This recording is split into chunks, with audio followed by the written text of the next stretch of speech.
జగన్మోహన్ రెడ్డి గారు industry friendly అంటే ఎవరు నమ్మరు. నిజంగా నేను తెచ్చానని చెప్పుకునే ముందు ఇదిగో పరిశ్రమలకు రావడానికి మీరు ఇది చేశాము, ఈ రాష్ట్రంలో ఇన్వెస్టర్ ఫ్రెండ్లీ ప్రయత్నాలు చేశాము అని మిమ్మల్ని నమ్మితే ఓకే, నువ్వు తెచ్చావో లేదో ఆలోచన చేస్తారు. నువ్వు ఉన్న పరిశ్రమల్ని తరిమేసే పనిలో ఉన్నావు కదా.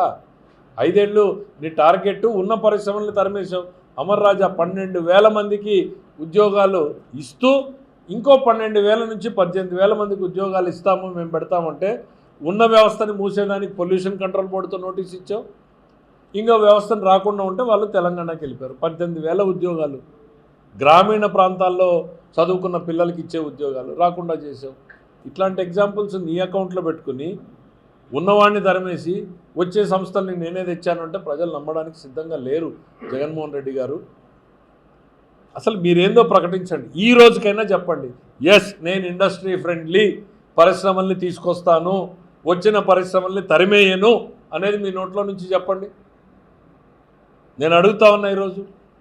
అమరావతి అంటే దాన్ని నాశనం చేసేకి చూస్తారు, విశాఖ అంటే నాశనం చేసేకి చూస్తారు, మెడికల్ కాలేజీలు అంటే టెండర్ లేదంటారు. మీరు ఆపమన్నా కూడా ఆగదు ఈ గవర్నమెంటు. అన్ని విషయాల్లో అనుకున్న లక్ష్యాల్ని సాధించి తీరుతా. మెడికల్ కాలేజీల విషయంలో కూడా మీరు చూస్తారు.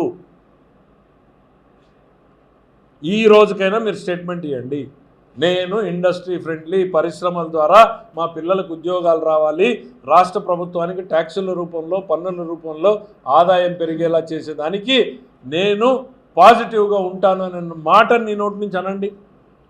7 ఏళ్ల నుంచి తహతాలాడుతున్నారు ఈ రాష్ట్రంలో యువకులు కానీ పారిశ్రామికవేత్తలు కానీ. విందాం ఒకసారి ఎట్లుంటుందో చెప్పండి.